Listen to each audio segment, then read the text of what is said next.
खबर में खुश आमदेद। मैं हूं आपका होस्ट सईद काजी और मेरे साथ मेरे को होस्ट हैं मियां शाहिद साहब। दो मौजूद मेहमान भी हमारे साथ हैं, मैं बाद में तारुफ करूंगा। पहले रन डाउन आपकी खिदमत में पेश कर दूं।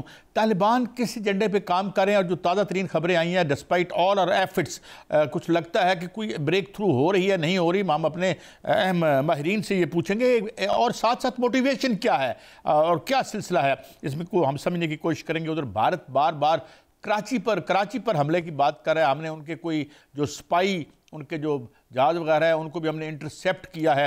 तो ये क्या सिलसिला है? मोदी साहब क्या अपनी वो रेपुटेशन का उनका मामला है क्या, इस पर बात करेंगे। फिर अगर इकॉनमी के माज पे देखें तो सोने की कीमत जो बिल्कुल ऊपर जा रही थी गिरी है। इस पर हमारे साथ एक माहिर मैशत होंगे, हम उनसे बात करेंगे। और फिर उधर सियासी मार्च पे हम देखते हैं कि खान साहब फिर इस्लामाबाद मार्च की कॉल कर रहे हैं जब से सुहेल आफरीदी साहब आए हैं। सुहेल आफरीदी साहब के हवाले से भी हम कुछ बात समझने की कोशिश करेंगे। दीगर हमारे साथ मौजूद हैं जनाब air marshal retired Ejaz Malik साहब। Thank you very much for your time. Malik साहब हमारे साथ मौजूद हैं जनरल रिटायर्ड रज़ा मोहम्मद साहब। बहुत शुक्रिया डॉक्टर साहब। जनरल साहब मैं आपसे आगाज़ करता हूँ रज़ा मोहम्मद साहब कि ये फरमाइए कि हमारे भी मफाद में है, तालिबान के मफाद में भी है। फिर आप समझते हैं कि ये बड़ा एक पोरस बॉर्डर भी है हमारा, इधर हमारे अफगान भाई रहते हैं, उधर भी रहते हैं। तो क्या मोटिवेशन है और क्यों हम इसमें कोई किसी सल्यूशन पर नहीं आ पा रहे? और आपकी नज़र में हमें कैसे आगे बढ़ना चाहिए to have a peaceful border, क्योंकि इंडिया तो हमारे सामने है। तो how can we open two fronts at the same time? जनाब रज़ा मोहम्मद साहब। बहुत शुक्रिया काजी साहब। सबसे पहली बात है जो आपने कंक्लूड किया, बिल्कुल सही बात है। पाकिस्तान किसी सूरज में भी टू फ्रंट वॉर नहीं चाहता, नंबर वन। नंबर टू बात यह है कि अफ़गानिस्तान का जैसे अभी बात हुई, आपने कहा हमारे भाई हैं, ज़बान एक है, कल्चर है, रिश्तेदारियां हैं, बॉर्डर है, सारा कुछ है। और उससे भी ज़्यादा है कि अफ़गानिस्तान के जो लोग हैं उनकी जो लाइफ लाइन है वो पाकिस्तान है। दूसरी चीज़ ये है कि पहले भी हमने बात की थी, अभी मैं दोबारा कहूँगा कि हमें रिजीम को और लोगों को अलहदा करना चाहिए और लोग जो है उनको किसी वजह से वो सफ़र ना करें। सेकंड पॉइंट जो इम्पोर्टेंट है जी, वो ये है कि ये क्यों नहीं मान रहे, क्यों हठधर्मी है, क्यों नहीं ये कमिट कर रहे कि ये टीटीपी को लगाम डालेंगे या उसको अपनी सरजमीन इस्तेमाल नहीं होने देंगे। मेरे ख्याल में उसकी दो तीन वजूहत हो सकती हैं। सबसे पहली बड़ी वजह तो ये है जी कि पैसा बहुत ज़्यादा आ रहा है उसके पीछे। इंडिया से आ रहा है या किसी और जगह से भी आ रहा है कि नहीं मैं नहीं जानता हूँ, लेकिन इंडिया का मैंने सुना है कि उनको फुटेज भी दिखाई गई है कि नोटों से भरे इंडियन करेंसी के सूटकेस जो रॉ वाले लोग हैं वो इनके लोगों को दे रहे हैं। वो इनको ड्यूरिंग मीटिंग भी दिखाई गई और बहुत सारे सबूत दिखाए गए हैं, शवाहद दिखाई गई। तो एक रीज़न तो ये हो सकती है जी कि पैसा बहुत ले लिया गया और कमिटमेंट कर दी गई है। दूसरी रीज़न ये हो सकती है कि अभी उन्होंने रिजीम जो अपनी है उसको बचा के रखना है, कि उन्होंने वादे पूरे नहीं किए, कोई इंक्लूसिविटी नहीं आई, औरतों के हुकूक के ऊपर बातचीत नहीं हुई, और इसी तरह जो दहशतगर्द तंजीमें वहाँ मौजूद हैं। तो मेरे ख्याल में ये दहशतगर्द तंजीमें जो हैं उनको दो तरह से सपोर्ट करती हैं। एक तो ये है कि वो उनके ऊपर रिलाय कर सकते हैं कि कल उनके मुल्क में कोई शोरश होती है, कोई तालिबान रजीम के ख़िलाफ़ लोग खड़े होते हैं, तो ये तंजीमें, इनके लोग जो इधर उधर बैठे हुए हैं, ये उनको हेल्प करेंगे और उस शोरश को दबाने में काम करेंगे। नंबर टू बात यह है कि वो इंटरनली शायद नहीं चाहते कि टीटीपी पे, दाइश पे, आईएसआई के पे कोई एक्शन करें ताकि उनके मुल्क में कोई जो है वो इंटरनल फूट पड़े। लास्ट पॉइंट जो मैं कहना चाहूँगा वो एक ही है, वो है जी अथॉरिटी और मनी। कि जी उनको अथॉरिटी भी मिल रही है, मनी भी मिल रही है, लोग सफ़र कर रहे हैं। आगे कैसे करना चाहिए? सबसे पहली बात यह है कि हमें जो बातचीत हो रही है उसको जारी रखना चाहिए। हमारे जो दोस्त ममालिक हैं, कतर, टर्की, ये डायरेक्टली हेल्प कर रहे हैं, सऊदी अरेबिया है, यूएई है, चाइना है, बाकी जो दोस्त ममालिक हैं, ईरान है, उन सब से भी हेल्प लेनी चाहिए। हमें कंटिन्यू करना चाहिए नेगोशिएशन में और उनको ये बावर करवाना चाहिए कि ये जो कुछ हो रहा है उनके मुल्क में सिर्फ हमारे लिए ही नुकसानदेह नहीं है या दूसरे मुल्कों के लिए, उनके अपने लिए भी नुकसानदेह हो सकता है। और अगर कहीं पे उनको प्रॉब्लम्स हैं तो वो हम दूर करें। उसके बाद ये कि अगर उनको कोई अप्रीहेंशंस हैं, कोई शकूक व शुबहात हैं, उनको ये मिसपरसेप्शंस हैं, जैसे कुछ सहाफ़ी मैंने सुना है वहाँ के कह रहे हैं जी कि पाकिस्तान अफ़गानिस्तान की पॉलिसीज़ को, इंटरनल पॉलिसीज़ को, एक्सटर्नल फॉरेन पॉलिसी को कंट्रोल करना चाहता है, तो वो दूर की जाए। पाकिस्तान का कोई ऐसा शौक़ नहीं है। पाकिस्तान का तो सिर्फ वन पॉइंट एजेंडा है कि जी ये अपनी सरजमीन को टीटीपी को यूज़ ना होने दे। लास्ट पॉइंट बोलूँगा जी कि लोगों के साथ जो ताल्लुकात हैं वो मुआशी ताल्लुकात, इकनॉमिक ताल्लुकात में स्टेक बिल्ड करना ये होना चाहिए, ये ज़रूरी है, ये रहना चाहिए। और टीटीपी को, टीटीए को, रजीम को, लोगों को, चारों लोगों को अलग-अलग करके हमें देखना पड़ेगा। जनरल रजीम के अपने इश्यूज हैं, लोगों को कुछ तकलीफ ना हो। टीटीए जो है, जो रजीम है, उनके साथ हमें नेगोशिएशन जारी रखनी चाहिए। कोशिश ये होनी चाहिए कि मिलिट्री हमें यूज़ ना करने पड़े, मींस काइनेटिक मींस ना यूज़ करने पड़े।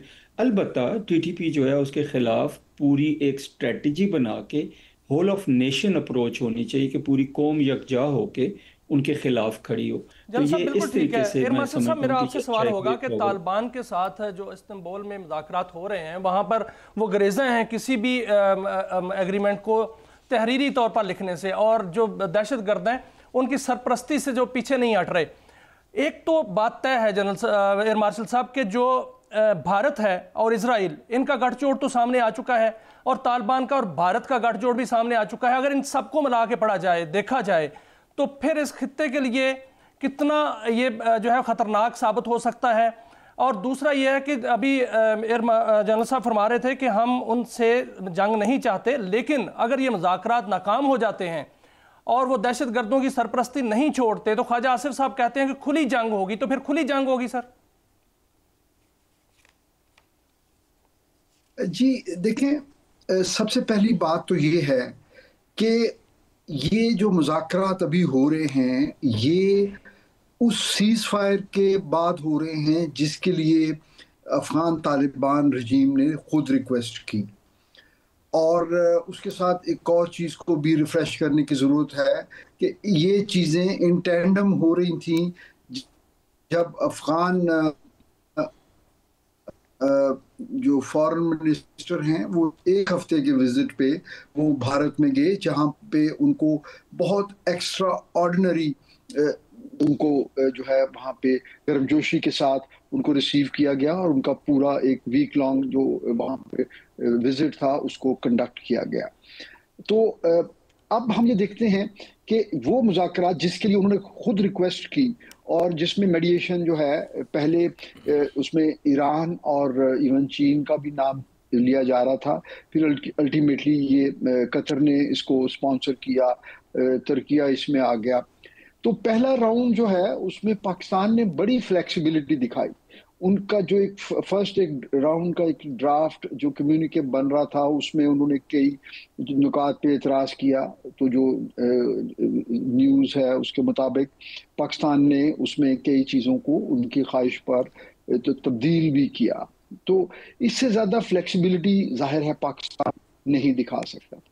दूसरे राउंड से जो एक हफ्ते के तकरीबन गैप से इस्तांबुल में प्लान था, जो आज उस दूसरे राउंड का भी सेकंड पार्ट चल रहा है, तो उसमें ये तवक्को की जा रही थी कि इस सीज फायर को सस्टेनेबल बनाना, ड्यूरेबल बनाना और फिर इस पूरे जो बैकग्राउंड को जो है उसको उसमें से रिकवर करते हुए आइंदा के लिए एक ऐसा रोड मैप बनाया जाए जिसमें दोनों मुल्क जो हैं वो अच्छे हमसायों की तरह रह सकें।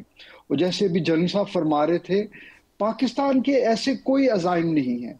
अगर माजी बईद में कभी हम वो कोई एक नोशन था, स्ट्रेटजिक डेप्थ का, या उन टेम्परेरी हालात में ऐसा गुमान होता था कि पाकिस्तान जो है वो अफगानिस्तान में अपनी मर्जी की हुकूमत चाहता है, तो अब उस चीज लेकिन सर वाकईतन हमारे ना तो ऐसे कोई अज़ाइम रहे हैं ना हमारे ऐसे अज़ाइम हैं, लेकिन अगर वहां से उसी सूरत हाल को हमें सामना करना पड़ता है और वो तहरीरी तौर पर भी सामने नहीं आते, वो हमारी बात भी नहीं मानते, वो दहशतगर्दी की सरपरस्ती नहीं छोड़ते, दहशतगर्दों का वहां से उसी तरह दारंदाजी होती है, तो फिर हमें तो अपना इकदाम करना होगा क्योंकि दहशतगर्दी को खत्म करना है।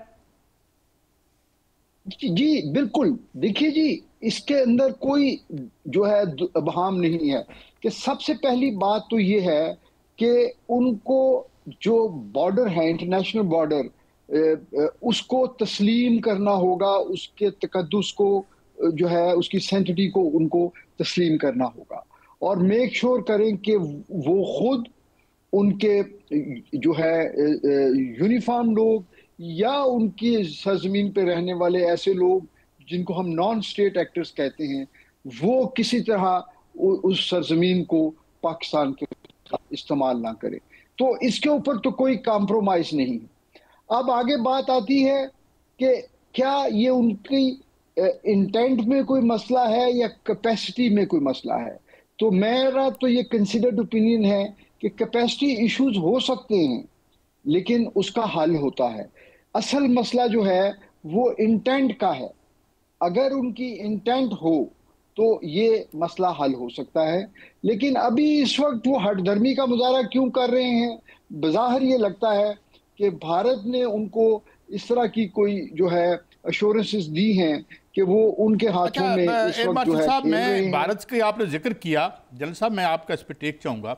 एक तो ये बार बार, जैसे वैसे मुझे वो सैमुअल जॉनसन भी याद आता है कि patriotism is a last refuse of a scoundrel, उसने ख़ास किसी पस मंज़र में कहा था। मगर आप मोदी साहब की जब बात करते हैं और जिस तरह से उनका इमेज जो हुआ है, तो उधर से कराची के हवाले से बात करते हैं, हमले की अब बात करते हैं, कर पा नहीं रहे कुछ जो उनके हमने जो हुआ है। तो आप क्या समझते हैं कि क्या मोदी साहब अपने पर्सनल करियर का या कोई किसी जो अनसेरेमोनियल एग्जिट उससे बचने के लिए कोई कैन ही किसी किस्म का एडवेंचर कर सकते हैं? या मेरे ख्याल में जो serious section of the Indian है एस्टेब्लिशमेंट वो उन्हें रेन इन करेगी? What is your take on this general साहब? जी बहुत शुक्रिया जी। पहली बात तो ये कि अगर उनकी ख्वाहिश को देखा जाए तो मोदी साहब की ख्वाहिश तो होगी कि वो कोई ऐसा कदम उठाएं कि 2 दिनों में पाकिस्तान जो है ना मलिया मेट हो जाए और वहाँ पे उनका तूती बोले और वो लोग कहें जी कि वाह वाह भाई क्या बात है, मोदी साहब ने ये कर दिया वो कर दिया। तो अल्हम्दुलिल्लाह ये तो हो नहीं सकता। वो 4-5 घंटे की जंग में ही भाग के गए अमेरिका के पास और उन्होंने सीज़ फायर करवाया। नंबर 2, कराची या सरक्रीक की जो वो बात कर रहे हैं ये भी उनकी खाम ख्याली है। मैंने सरक्रीक जो है वो उसके ऊपर काफ़ी रिसर्च की थी एक ज़माने में। वो कोई इतना आसान इलाका नहीं है कि जहाँ पे कोई भी हमला करके कोई कब्ज़ा कर सके, लेकिन अदरवाइज़ अगर वो करते भी हैं तो पाकिस्तान नेवी माशाल्लाह, पाकिस्तान एयरफोर्स और पाकिस्तान आर्मी हर लिहाज से उनके लिए तैयार हैं। तीसरी बात कि क्या वो कर सकते हैं या नहीं, मेरे ख्याल में अगर उनके जो एडवाइज़र्स हैं वो अच्छे हैं, अगर उनके चीफ़ ऑफ आर्मी स्टाफ और चेयरमैन जॉइंट चीफ अच्छे हैं तो उनको यही मशवरा देंगे कि सर पहले भी एम्बेरसमेंट हुई है, अभी दोबारा एम्बेरसमेंट। जनरल साहब वो तो अच्छे नहीं हैं, क्योंकि उनके जनरल साहब जो हैं वो भी कह रहे हैं कि पाकिस्तान पर हमला करना है। उनके जो फिजाइया के चीफ हैं वो भी पाकिस्तान पर हमला करने के लिए तैयार हैं। और जो मोदी हैं वो भी जो है वो गिदड़ बबकियां दे रहे हैं, राजनाथ भी गिदड़ बबकियां दे रहे हैं, बल्कि विक्रांत जो उनका बहरी बेड़ा है वहां पर गीत गा रहे हैं। तो आप क्या समझते हैं कि अगर ऐसी कोई जिसारत होती है, जो कि अच्छा मशवरा उनको नहीं मिलेगा, अगर वो जिसारत करते हैं तो विक्रांत जो है वो उसी तरह वहां पर समंदर में भस्म होगा जिस तरह राफेल हमने भस्म किए थे? जी बिल्कुल इंशाल्लाह जी। सबसे पहली बात यह है कि जो मैं बात कर रहा था वो ये था कि चूंकि वो पॉलिटिकल अपॉइंटी हैं सारे के सारे, तो वो वही ज़बान बोलते हैं जो मोदी साहब की ज़बान है। अगर वो पाकिस्तान की तरह या बाकी जो प्रोफेशनल आर्मीज़ हैं उनकी तरह प्रोफेशनल लोग होते तो वो कभी भी ऐसे फजूल बयानबाजी ना करते और ना ही ऐसी अजीब सी बातों में पड़ते। नंबर 1। नंबर 2 बात यह बैरी बेड़े की जो बात आपने विक्रांत की बात की है, बात यह जी कि पहले भी विक्रांत को वो थोड़ा सा आगे लाए थे, फिर उनको जब समझ आई कि पाकिस्तान एयरफोर्स जो है वो इस काबिल है कि वो बड़े आराम से उनको बैरी बेड़े को उधर ही तबाह कर देगी, नेवी की अब दोजे हैं सारा कुछ है, तो वो पीछे ले गए। अभी फिर उनको अगर शौक हुआ तो सो बिस्मिल्लाह वो गाने गाएं, ढोल बजाएं, जो मर्जी है करें, करते रहें। लेकिन पाकिस्तानी अफवाज सारी की सारी, मैं ये कहूँगा एयरफोर्स, नेवी, आर्मी बिल्कुल हरदम तैयार हैं। और अभी आपने देखा होगा कि एक नोटम भी इशू है कल और परसों, फ़ज़ाई हदूद में कुछ टाइम मुकर्रर हैं जिनके दरमियान कोई परवाज़ें नहीं होंगी, कि पाकिस्तान का जो एयर स्पेस है उसकी बहुत कड़ी निगरानी की जाएगी, और इस तरह पाकिस्तान के कोस्ट की भी और पाकिस्तान की ज़मीनी सरहदों की भी। तो जो एडवेंचर वो करना चाहते हैं कर लें, बट मेरा ज़ाती ख्याल ये है कि उनको अभी ये सूट नहीं करता कि इस वक्त कोई बड़ा एडवेंचर करें, क्योंकि उनको बहुत ज़्यादा नुकसान होगा। लास्ट पॉइंट बोलूँगा कि जो इंटरनेशनल इन्वायरमेंट है, जो अमेरिका है, यूरोप है, फिर ईस्ट की तरफ आ जाएं, चाइना है, रशिया है, कोई भी मुल्क, इवन मिडल ईस्ट है, वो नहीं चाहते कि हमारे खित्ते में जंग हो। और प्रेसिडेंट ट्रंप का भी आपने बयान सुना हो कि उन्होंने एक वार्निंग के तौर पे भी बात की थी। तो मुझे नहीं लगता कि ये कर पाएंगे, बट पाकिस्तान हर चीज़ के लिए तैयार रहेगा और है। जी अच्छा, इजाज़ मलिक साहब, एक तो जो जैसे हम बार बार कहते भी हैं ना कि अब वो चिकन नेक की बात करें जी, वहाँ से हम दरअंदाजी करेंगे, लेकिन जो एक सिलसिला है जिसकी तरफ थोड़ा सा इशारा जनरल साहब ने भी किया कि जी जो खारजा पॉलिसी दाखिला पॉलिसी का ही तसलसल होती है, तो इंडियन रूलिंग क्लास बड़ी वरीड भी है।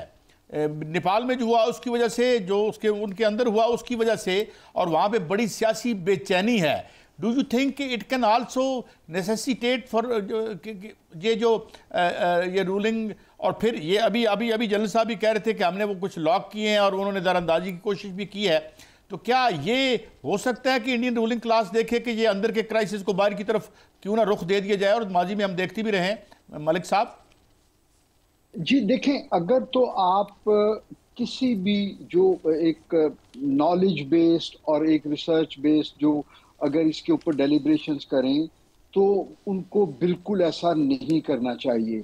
ना पॉलिटिकल लीडरशिप को ऐसी हमाकत करनी चाहिए, और ना ही उनकी जो तीनों अफवाज के जो सरबराहान हैं उनको ऐसी किसी चीज़ को सपोर्ट करना चाहिए।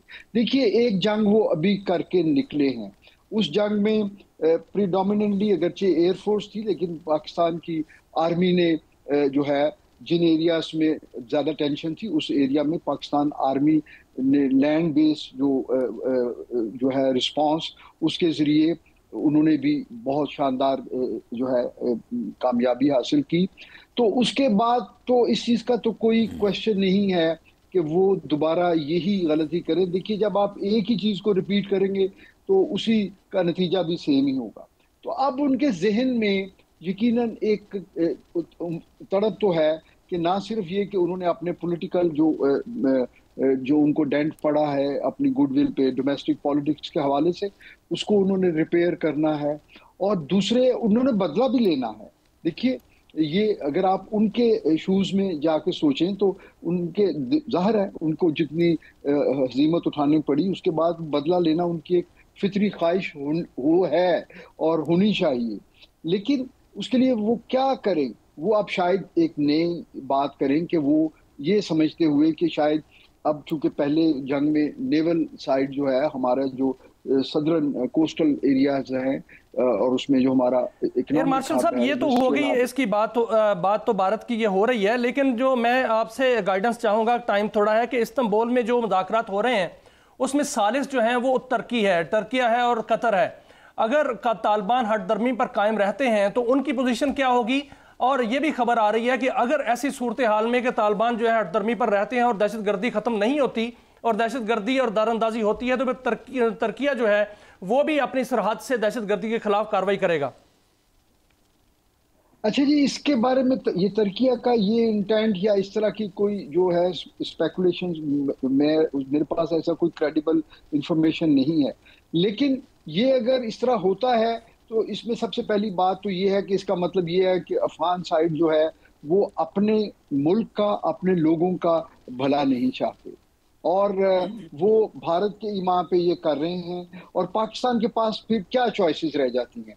पाकिस्तान एक सॉवरेन स्टेट के तौर पे पाकिस्तान ने अपने बॉर्डर्स का तहफ़्फ़ुज़ करना है। पाकिस्तान ने अपने जो बॉर्डर के नज़दीक जो हमारे जितने वहाँ पे जिन एरियाज में वो पहले भी हिट करने की कोशिश करते रहे हैं, पाकिस्तान ने उनको भी बचाना है। और पाकिस्तान ने जो वहाँ भारतीय प्रॉक्सीज जो पाकिस्तान में दहशतगर्दी कर रही हैं उनको रोकने के लिए फिर पाकिस्तान हर मुमकिन ऑप्शन इस्तेमाल करने में, हक बजाने में, और उसके लिए तैयार भी है। अच्छा जनरल साहब, ये अब बांग्लादेश का भी नाम आ रहा है, जाहिर है बांग्लादेश भी अब उस कैंप में नहीं रहा और शायद हमारे कैंप में और चाइना के कैंप में है। तो वहाँ इन बातों की हवा दी जा रही है कि जी शायद पाकिस्तान जो है, ऑल दो it is a very for fetched और बड़ी इडियोटिक किस्म की एक्सप्लेनेशन है जो बाज़ उनके think tanks, so called think tanks देते हैं इंडिया के कि जी हम कुछ 71 का उनसे हम बदला लेना चाहते हैं और ये करना चाहते हैं। ये is it also part of the propaganda war, ताकि जो एंगेज रखा जा सके, मोदी साहब के जो फॉलोअर्स हैं उनको एंगेज करने के लिए ये होगा, वरना तो इट इज़ बड़ी एक फजूल सी मेरे ख्याल में एक्सप्लेनेशन लगती है जनरल साहब। बहुत शुक्रिया जी।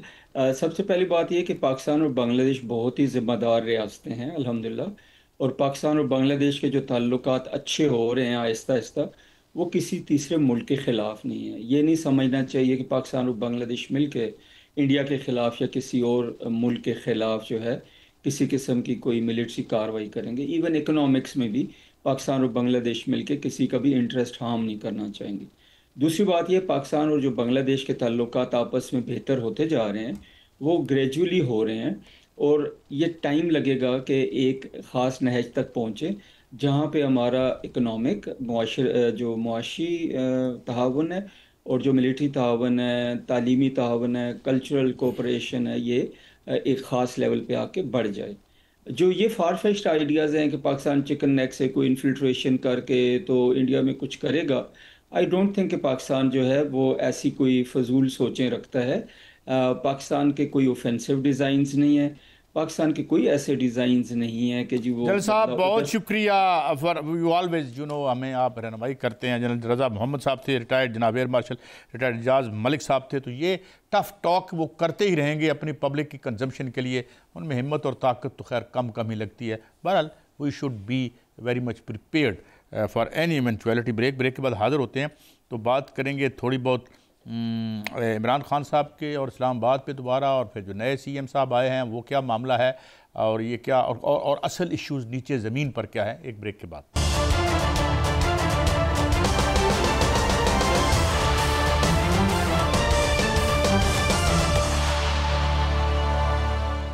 Welcome back.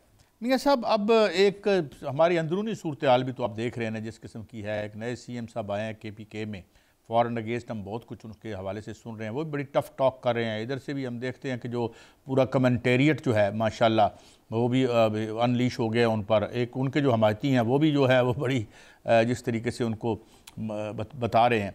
तो ये क्या ये मैं कुछ सवाल तो और उठाऊँगा, मैं इस पर आऊँगा। इसके अलावा भी जो हमारे सोशल क्वेश्चन हैं जो रिलेटेड हैं प्रोविंशियल गवर्नमेंट से, मगर ये अब ये दोबारा से कोई इस्लामाबाद की तरफ आना वाना, जब आपके पास रियल इश्यूज़ नहीं हैं, मतलब रियल इशू से मैं मुराद ये करता हूँ कि जी बिजली का इशू नहीं है, आपके पास तालीम का इशू नहीं है, आपके पास प्राइवेटाइजेशन का इशू नहीं है। इस वक्त 34-35 जो यूनिवर्सिटीज़ हैं वहाँ पर KPK में उसकी प्राइवेटाइजेशन की बात हो रही है, और तालिब इल्म जो हैं वो सरापा एहतजाज हैं। अभी इधर पंजाब यूनिवर्सिटी 1800 एकड़ माशाल्लाह, कौन कौन सी राल नहीं टपक रही होगी उस पर, है हजूर वाला है वो उसको। तो ये हमारी सियासत में कभी आम। अच्छा, एक और मैं आपसे गिला करना चाहता हूँ। एक बंदा मुझे कहेगा नहीं ये सियासी तहरीक नहीं है, जो कश्मीर में दोस्त निकले थे और उनके मुतालबे पूरे हो गए, अच्छा हुआ मामला ख़त्म हुआ, नहीं वो सियासी तहरीक नहीं है। ओए, इंसान की रोटी उसका इलाज, ये सियासत नहीं है। सियासत तुम्हारी सीटें हैं और तुम्हारे गिने हुए वोट हैं कि जनाब मैं नहीं बनूँ और मेरी 9 लाख तनख्वाह हो जाए, ये सियासत है। यह सियासत है रोटी कपड़े और मकान की। वो जो तहरीक सबसे बड़ी चली थी वो किस बात पे चली थी मियाँ साहब, कि जुल्फ़िकार अली भुट्टो को रिहा कर दो? नहीं, उस रोटी को रिहा करो, उस माल को रिहा करो जो तुमने अंदर किया हुआ गरीब का, तो उसमें तहरीक चली थी। तो बात यह है कि ये जितने चीगुएरे आते हैं ये कोई बात ही नहीं करते कि यार ये गरीब आदमी टाटों पर पढ़ते पढ़ते हम जैसे कोई BA किया, CSS का इम्तिहान दिया, कोई अपना तबका बदल लिया, कोई सोशल मोबिलिटी होगी। आप हमारे पास आए थे जनाब राना साहब, बहुत प्यारे राना सिकंदर साहब, उन्होंने हमसे वादा किया था कि ये जो स्कूल हम NGOs को देंगे उसके बाद इंशाल्लाह जो आपका ये जो आपके टॉप 7 स्टार स्कूलों के बच्चे और आम बच्चे स्कूलों के बराबर हो जाएंगे। अभी तक मैं कल पढ़ रहा था, कोई कहता है 1 करोड़ 10 लाख बच्चा स्कूलों से बाहर है, कोई कहता है 80 लाख जो है पंजाब में बाहर है। तो मियाँ साहब इस पर सियासत नहीं, ये सियासत नहीं है, ये सियासी इशू नहीं है, ये मुझे बताएं ना। पहले तो मुझे ये साहब ये बड़ी खबर आप दे रहे हैं। पहली तो बात ये है कि पंजाब यूनिवर्सिटी प्राइवेटाइज होने जा रही है। उधर रौला है, मुझे बताएं, हमें क्लियर कर दें, शोर है वहाँ पे। तो ये तो बहुत बड़ी खबर है। पंजाब लाहौर में है ही क्या, पंजाब यूनिवर्सिटी है, तो उसको प्राइवेटाइज कर देंगे, उसकी ज़मीन प्राइवेटाइज कर देंगे, उसकी सारा कुछ जिस तरह स्टील मिल हुई है उस तरह हो जाएगी। फिर तो यहाँ भी हम ठेके पे देने लगे हैं। इस्लामाबाद के अंदर बहुत से मराकज़ जो सेहत के हैं वो भी ठेके पे देने लगे हैं। पाकिस्तान देखिए सर, जो एक पॉलिटिकल पार्टी बना देना पाकिस्तान ठेकेदार पार्टी, तो ये मुल्क के ठेकेदारों का तो हमने क्या करना है इसमें? कायद साहब, हमने पहले भी तजर्बा किया है ना, हमने बहुत सी ऐसी निजकारियां की हैं जिसके बाद वो फैक्ट्रियां जो बहुत सोना उगलती थी, जिसमें सोना यूरिया बनती थी, उसको टीन डब्बे में बेचा है। तो इनको भी ऐसे ही कर लेंगे। कोई ना कोई टाइकून जो है वो पंजाब यूनिवर्सिटी ले लेगा और फिर वो बड़ी सी यूनिवर्सिटी और बड़ी सी जमीनें और फिर कहीं कुछ हो जाएगा। गैर सियासी, मैं माफी मांगता हूं जी, मैं गैर सियासी इशू पे आज बात करने लगा हूं। मुझे अभी बताया गया कंट्रोल रूम में कि 22,000 लोग जो हैं लाहौर में गंदी हवा की वजह से अस्पतालों में पड़े हुए हैं, मगर ये गैर सियासी इशू, हम तोपे लाए हैं। दसो यार, हम तोपे लाए हैं। तोपा का बंद का मार दो यार। वो तोपें जो हैं वो पानी फेंक रही हैं और उससे आज कल मैं डॉन की स्टोरी पढ़ रहा था, आसिफ शुजात साहब बोल रहे थे कि इससे फोक बढ़ेगी। और आज मेरे पास जो है वो पंजाब के एक आला अफसर आए हुए थे, वो भी कह रहे थे कि तोपें नाकाम हो गई हैं। अब स्मोक तो उससे ख़त्म नहीं हो पा रही, स्मोक शायद वो बढ़ेगी। तो ये मामलात हैं इसमें। अब एनवायरनमेंट की शायद डिग्री भी रखती हैं मरियम औरंगज़ेब साहबा, उनको अच्छे एडवाइज़र लेने चाहिए, उनको सब पता होना चाहिए। लेकिन हम बात KPK की ना कर लें सर। करें फरमाएं। असल में सुहेल अफरीदी साहब जो हैं वो 2 हफ्ते उनको हो गए हल्फ उठाए हुए, और उनको काबीना उन्होंने बनानी थी। उन्होंने कहा 12 रुकनी काबीना होगी, मशीरान भी होंगे, मावनीन भी होंगे, लेकिन अभी तक काबीना नहीं बनाई। और उन्होंने ये धमकी दे दी है कि मैं इस्लामाबाद की तरफ भी आऊँगा। उन्होंने ये भी कहा है कि एस्टेब्लिशमेंट जो है वो उनको काम नहीं करने दूंगा, मैं जो अपनी मर्जी से काम करूँगा, काम वहाँ नहीं कर रहे। और वो कह रहे हैं कि पहले मुलाकात कराओ। अब पहले दिन वो आए जब मुलाकात के लिए, वो मुलाकात नहीं हुई, अब कल हो सकता है उनकी मुलाकात हो जाए। तो सर एक वज़ीर आला का काम क्या होता है? क्या उसका काम ये होता है कि हल्फ उठाए और फिर मार्च शुरू कर दे? हल्फ उठाए तो वहाँ गवर्नेंस जो इश्यूज हैं उनको ना देखे, हल्फ उठाए तो वहाँ पर जो अमन व अमान की सूरत हाल है उसको बिल्कुल इग्नोर कर दे, जो उनके वहाँ प्रोजेक्ट चलने चाहिए फलाह बहबूद के उनको भी इग्नोर कर दे और सड़कों पर आ जाए। क्या ऐसे वज़ीर आला का यही काम है? ये सब बात सुने ना, मैं तो किसी दोनों तरफ से मैं जो इतराफ़ में बात करता हूँ, जब आपने PM साहब आपसे बात हुई थी तो ये ख़त्म करते नॉन इश्यूज़ में ज़रूर हमें आपने घुमाना है, मुलाकात हो जाएगी तो हो जाए यार, करा दो यार, व्हाट एल्स। मैं ये कह रहा हूं कि जनाब जो आपके रियल कंक्रीट इश्यूज हैं, क्या है इशू वो? आपने अभी बात की स्मॉग की, आपने भी, मैं बिल्कुल नहीं हूं, कर दे मुलाकात करानी है करा दे, नहीं करानी, गैर ज़रूरी तौर पर लोगों को गिरफ्तार ना करें और नाजायज़ किसी के साथ ना करें, नाजायज़ ना किसी को मारें, ना कुछ ना, हम होल हार्टेडली 35 साल से हम यही बात करते रहे। अब बात यह है कि अब आप हमारी मैस किलिंग कर रहे हैं, आप हमारे ऊपर एक माशी दहशतगर्दी जो है वो लॉन्च कर रहे हैं कि जो गरीब आदमी है, मैं जिस स्कूल में पढ़ा था उसमें फीस नहीं थी, अब उसकी 3 से 4 हज़ार फीस है। PTI की पिछली गवर्नमेंट में हुआ, यासर साहब हमारे भाई हैं जो उस वक्त वजीर थे, हमने कहा हजूर क्या कर रहे हैं गरीब आदमी से, ये आप मैट्रिक की डिग्री भी छीन रहे हैं, अब ये भी वही कर रहे हैं। और यार इस काम में तुम इकट्ठे हो कि जो प्राइवेटाइजेशन, MCB की प्राइवेटाइजेशन हुई, आज खोलें, करने वाले भी अंदर हो जाएंगे, लेने वाले भी अंदर हो जाएंगे, ये मैं बात अंदर हो जाए। तो बात यह है कि इस इशू पे तो आप एक हैं, तो लड़ाई का दी है तुम्हारी।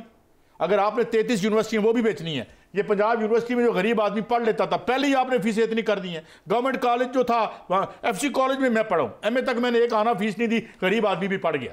तो अब आपने ये सारा मोनोपोलाइज करके जो है वो उनको इस एक तबके को दे देना है। काज साहब एक तो बात तय है कि सुहेल अफरीदी साहब को चाहिए कि वो सूबे की तरफ तवज्जो दें और जो काम एक चीफ एग्जीक्यूटिव के होते हैं वो करें, वो वहाँ फलाह बहबूद के काम करें, गवर्नेंस को बेहतर बनाएं, वहाँ प्रोजेक्ट चलाएं, लोगों की फलाह बहबूद के लिए जो है वो काम करें। वहाँ पर लोगों को रोटी नहीं मिल रही काज साहब, वहाँ पर आटा इतना महंगा हो गया है, वहाँ पर दीगर अशिया बहुत जो आपने आज कीमतें बताई हुई हैं, बहुत से जो है वो आपने कीमतें लिखी हुई थी। जी सर, रोटी भी महंगी हो गई है, वहाँ आटा महंगा हो गया, ये गलत है कि कहना। बाकी सूबों में भी महंगा है, सिर्फ वहाँ महंगा? बिल्कुल वहाँ भी महंगा है, बाकी सूबों में महंगा है, लेकिन इसकी तरफ तवज्जो देनी चाहिए ना, एक दूसरे के साथ कोऑर्डिनेशन करनी चाहिए। अब मामला सर ये है कि अगर इस्लामाबाद की तरफ मार्च हुआ, ठीक है, तो हार्ड स्टेट ना करे की तरफ मना करते हैं, इस तरह पुरअमन करें। मुझे एक बात बताएं, बहुत दिनों से मैं टीवी पे नहीं था, नासाजी तबाह के बायस एक रिपोर्ट आती है कौमी असम्बली में कि ये जो जी अपना चीनी की कीमत है ये मौसमी हालात की वजह से बढ़ी है। मैं पूछना चाहता हूँ, मेरे दोस्त हैं और मेरे बड़े फ़ैन भी हैं, तनवीर भाई में राना तनवीर साहब, उनके भाई जन्नत मकानी राना अफजाल साहब भी मेरे बड़े मेहरबान थे। मुझे बताएं, और मौसमी हालात में मेरे तो डंगर बह जाते हैं, मेरा घर बह जाता है, और ये कौन से मौसमी हालात हैं जो तुम्हारे घर में 300 अरब रुपए का ढेर लगा देते हैं? भाई ये मौसमी हालात भी डिस्क्रिमिनेट करते हैं। पीटीआई का दौर था। देखें मियां साहब, केपीके हो साहब, यहां ये वारदात जारी है, ऊपर आ रहे हैं मत आना, मुलाकात करा दो, मुलाकात नहीं हुई, जमानत होगी, रही होगी, नहीं होगी। हमें इस चक्कर में दे के नीचे बारीक वारदात कर रहे हैं और सारे कर रहे हैं। बिल्कुल, इसमें कोई शक नहीं। का साहब पीटीआई का दौर था, वो उसमें शुगर स्कैंडल आया, उसमें पेट्रोल स्कैंडल आया, उसमें से किसी को सजा नहीं मिली।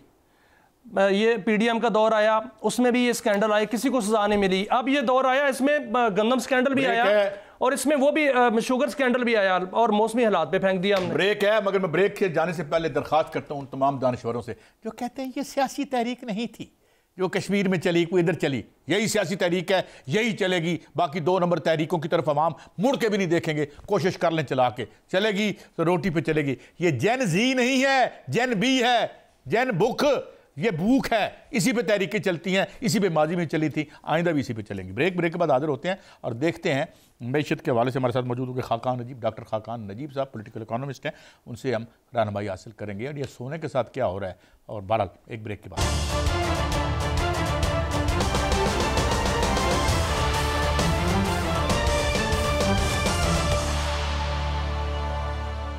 Welcome back. नाज़रीन, हमें ज्वाइन किया है डॉक्टर खाकान नजीब, माहिर मैशत हैं, किसी तारुफ के मुताज नहीं है। Thank you very much doctor साहब। डॉक्टर साहब, पहले तो मैं एक ज़िमनन सी बात पे आ रहा हूँ क्योंकि इसमें लोगों का बड़ा इंटरेस्ट होता है, ख़ास तौर पर इन्वेस्टर्स का, कि ये जो एकदम से बड़े अरसे बाद सोने की कीमत गिरी है, तो क्या ये इंडिकेट करती है किसी किस्म की इकनॉमिक स्टेबिलिटी या लोगों का एतमाद निज़ाम पे कुछ बड़ा है? ये इसकी ये वजह है या आप इसे कैसे देखते हैं, और या ये ट्रेंड जारी रहेगा या ये एक वक्ती डिप है? जनाब डॉक्टर साहब। तो पहले तो गाजी साहब ये समझना है कि कीमत इतनी बढ़ी क्यों थी। इसकी वजूहत ये थी कि सेंट्रल बैंक्स सोना खरीद रहे थे, जो यूएस डॉलर है उसकी वीकनेस आ रही थी, जो रेट्स हैं यानी कि जो इंटरनेशनल जैसे सेंट्रल बैंक है फेड यूएस का, वो रेट्स कम करने जा रहा था, और जियो पॉलिटिक्स जो थी वो डिस्टर्ब थी, यूक्रेन वॉर हो, मिडल ईस्ट हो, गाजा हो, ये सब सिचुएशंस, और आखिरी चीज एक ट्रेड टेंशंस जो हैं वो चल रही थी। इन सब चीजों ने स्टोर ऑफ वैल्यू यानी कि लोगों ने अपने पैसे को स्टोर ऑफ वैल्यू बेस्ट समझा सोने को, और सोने की तरफ माइल हुए। ये हैं रीजंस। इनमें से कुछ रिवर्स हो गए हैं, उसकी वजह से सोने में एक करेक्शन आई है। मसलन चाइना के साथ ट्रेड टॉक्स आगे बढ़ रही हैं, रीसेंट बयानात भी यही कहते हैं, सो ट्रेड ईजिंग की तरफ है। इंडिया के साथ भी सुनने में आ रहा है कि ट्रेड ईजिंग की तरफ यूएस जा रहा है, नंबर 1। दूसरी चीज, मिडल ईस्ट में जैसे भी आप सेटलमेंट को गाजा में समझें तो हम उस तरफ बढ़ रहे हैं कि कोई सेटलमेंट आ जाएगी। इसी तरह जो यूक्रेन का मसला है उसकी तरफ भी एक कोशिश की जा रही है, सो जियोपॉलिटिक्स को थोड़ा सा आसान होते हुए देख रहे हैं।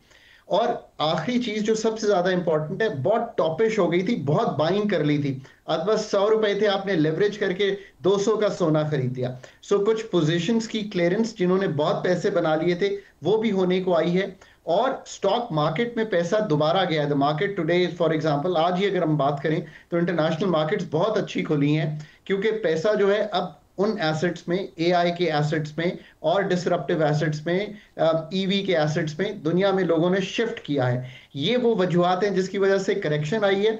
आई थिंक शॉर्ट रन टॉपिश है सोना, in the long run I think as a store of value it will always hold value, और उसका जो अपवर्ड ट्रेंड है वो अभी खत्म नहीं हुआ है।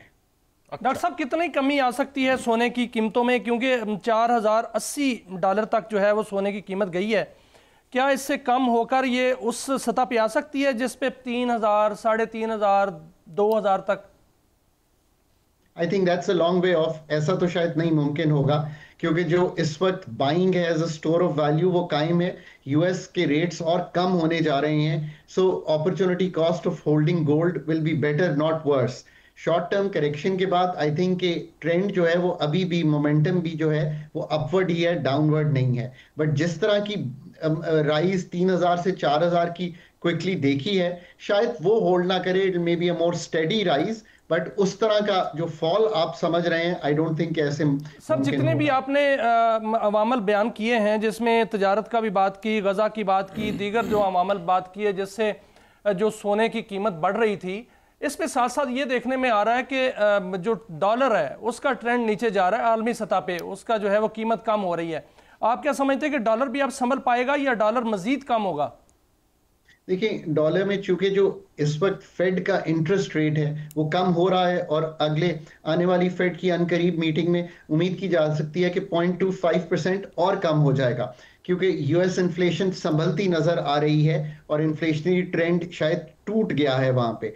आने वाले 6-8 माह में भी यही ट्रेंड बरकरार रहेगा कि inflation on the downward side, so the Fed की जो ईजिंग है यानी कि पॉलिसी रेट का जो कम होना है वो चलता रहेगा। इसलिए डॉलर की जो स्ट्रेंथ है वो उतनी नहीं रहेगी जैसे पहले करेंसीज के अगेंस्ट रही है, बिकॉज लोग इन्वेस्ट करेंगे अदर एसेट्स में, मे बी रिस्कियर एसेट्स में, स्टॉक मार्केट में, बिटकॉइन में, कुछ सोने को होल्ड करेंगे। तो I think the trend is that way. Sir ये तो इंटरनेशनल मामला हुआ। सब एक छोटी सा ज़मीनी क्वेश्चन है इसके साथ जी, ये तो इंटरनेशनल मामला हुआ डॉलर का, सोने का। पाकिस्तान के अंदर बिजली की कीमतें कम कर दी गई हैं, तकरीबन 15 रुपये फी यूनिट कम की गई है इंडस्ट्री के सार्फिन के लिए और ज़राई सार्फिन के लिए, और जो वज़ीर आज़म हैं वो गैस के कनेक्शन भी उन्होंने बहाल कर दिए हैं। आप क्या देख रहे हैं कि आइंदा आने वाले दिनों में इन्वेस्टमेंट और हमारी जो इंडस्ट्री है उसका पहिया चल जाएगा इससे?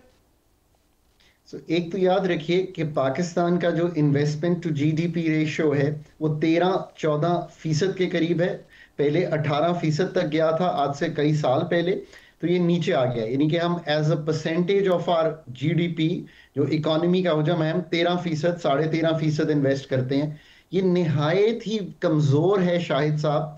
चाइना 35%, इंडिया 28-30, वियतनाम 30, यानी कि जिन ममालिक ने भी तरक्की की है, ईस्ट एशियन मिरेकल की जो एक जिसे कहेंगे ना शारक जो थी, वो उनका इन्वेस्टमेंट रेट था जो कि सेविंग से आ रहा था और बहुत हाई था। हम एक कंजम्पशन ओरिएंटेड सोसाइटी हैं, 94% तक हमारे कंजम्पशन लेवल्स हैं। सो ये बात बहुत दुरुस्त है। Public sector, private sector, domestic, FDI, all are weak. इसके बहुत से अवामिल हैं। कॉस्ट ऑफ डूइंग बिजनेस, जिसका एक जो बिजली है, गैस की कीमत है, वो खित्ते में भी ज्यादा है, 38 रुपए से 22 रुपए हुई है। पर याद रखिए ये आज जो आप इस्तेमाल कर रहे हैं उसके लिए नहीं है। आज अगर 100 यूनिट इस्तेमाल किए आपने इस माह में, और पिछले साल इसी माह में भी 100 ही किए थे, तो वही कीमत है 38 रुपए।